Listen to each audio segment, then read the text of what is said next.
Hello, my third grade friends. How are you guys doing? I hope you guys had a wonderful Memorial Day weekend. It was so nice outside.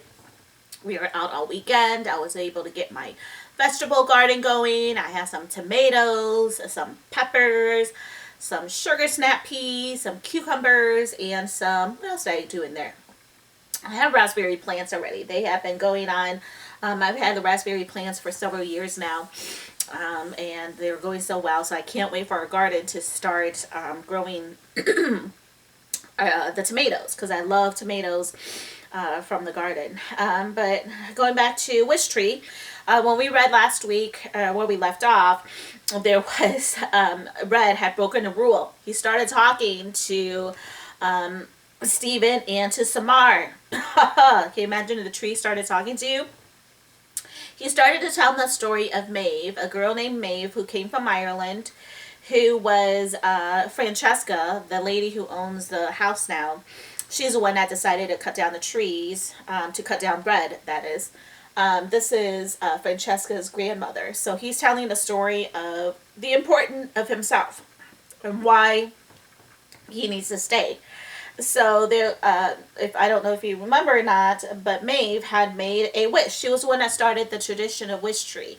She wished for love, and so at one night, someone had left a baby in Red's hollow by his trunk, by the ground, and there was a baby in the tree. I'm sorry, in the hollow, and there was a note attached to it. It says, "Please give her care that I cannot. I wish for you both a life of love."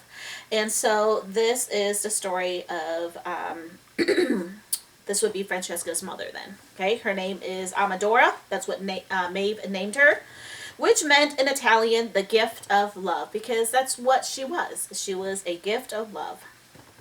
We are now in chapter 37. Many in the neighborhood did not approve of an unmarried Irish woman raising an abandoned Italian baby.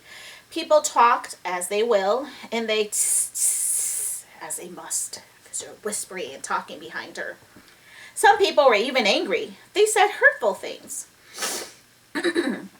They told Maeve that Amadora didn't belong. They told Maeve that she and the baby should leave. Maeve merely smiled, held Amadora close, and waited and hoped. On dark nights, when hope was scarce, she would sing an old Irish tune, mixed with a newer Italian song that she had learned from a neighbor. The melody was sweet, the words were silly, the effect was always the same. A smile from a little Amma. That was what she called her for short, Amma, for Amadora. Sure enough, the longer Maeve waited, the kinder people grew.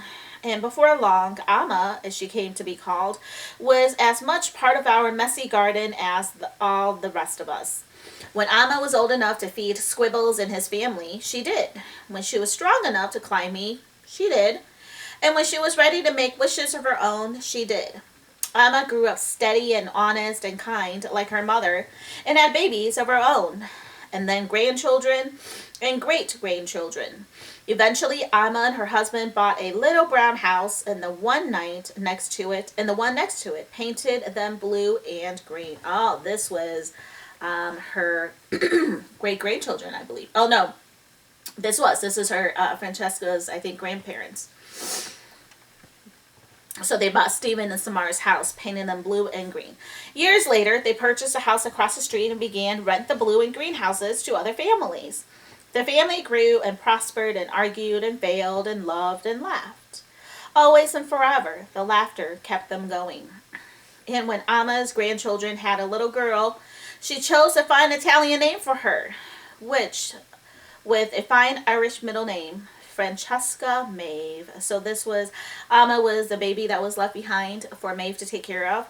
So this is actually Francesca's great grandmother. So Maeve would have been her great grandmother. So this is Francesca's stories now. Chapter 38. As for me, my reputation grew. I'm sorry, this is still red. As for me, my reputation grew. Hadn't Maeve's wish come true in the heart of a witch tree? Didn't that mean anything was possible? Of course, as Squibbles often reminded me, I had nothing to do with it. "This isn't a fairy tale, Red," he would say. But people were full of longings, and decade after decade, the hopes kept coming. A blessing and a burden it had been. All those wishes, all those years. But everyone needs hope. Chapter 39. At long last, I stopped talking. Once the words had spilled out, it was like trying to stop the wind. In the silence that followed, I felt as the whole world was holding its breath. I had broken the rule. Stephen and Samar still stared open-mouthed at me. Oh, did this tree just really talk to me? They looked as rooted to the ground as I was. Neither had uttered a sound while I told my story. The front door to Stephen's house opened. "Stephen?" called his father. "What the heck are you doing, young man?" Stephen leaped to his feet. Here, I'm coming, Dad. Sorry, good night, Samar. "Good night, Stephen," she said. Stephen dashed towards the porch, but stopped halfway. He spun around to look at me. "Thanks," he said in a quizzical voice, using the same tone he might have used if Bongo had just made him pancakes. The door slammed behind him. Samar stood, holding her blanket to her chest. "I know I must be dreaming," she said. She headed to her own porch and eased the door open. "I just wish," she added with a smile, "that I didn't have to wake up. Because it's quite magical, isn't it?" Chapter 40. Almost suddenly, I regretted what I had done. I had broken the rule, the biggie. I had deliberately spoken to people, and not just a few words. I had spoken a river of words. Oh no. I wasn't like the frog in the mailbox. I had not broken the rule accidentally. I had broken the rule because I wanted something. I wanted to matter. I wanted to do something meaningful before I died. I had done it for myself. After the shocked babies and their equally shocked parents are safely ensconced in their dens, I admitted my feelings to Bongo. I waited for her to yell at me. Bongo was good at yelling. Extremely good. You might say she has a gift. "Why did I do it, Bongo?" I murmured. "Why?" She flew to home plate. She stroked my rough bark with her sleek head. "You did it, my wise old tree, because you had a story to tell." "It was foolish," I said. "I'm not supposed to be foolish." "Not so foolish," Bongo said. "Just hopeful. And everyone needs to hope, Red, even wise old trees." So after all these years, people came to